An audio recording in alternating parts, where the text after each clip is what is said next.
মহাপ্রভু বাড়ির ঠিক বাঁদিকে সিদ্ধ চৈতন্যদাস বাবাজি মহারাজ, যিনি গৌড়ের সঙ্গে কথা বলেন। প্রতিদিন রাত্রে তার ঘরে মেয়ের গলা পাওয়া যায়।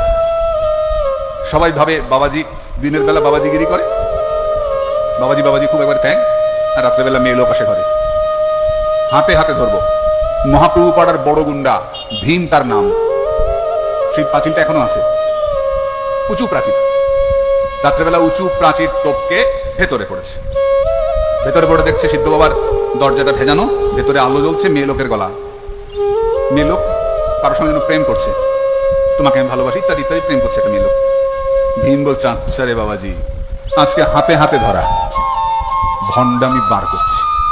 ভীম গিয়েই দরজায় দম করে লাথি, আর লাথি দিতেই দরজা খুলে গেছে।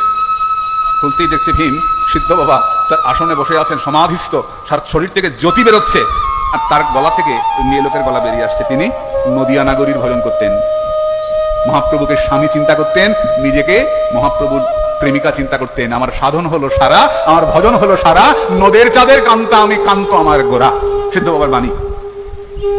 ভীম আর কিছু বলতে পারে না। যখন জ্ঞান ফিরল, সিদ্ধ বাবার সামনে শুয়ে আছে, মাথাটা সিদ্ধ বাবার কোলে, সিদ্ধ বাবা হাত বোলাচ্ছেন, ভীম কাঁদছে, আমাকে ক্ষমা করে দাও সাধু, আমাকে ক্ষমা করে দাও।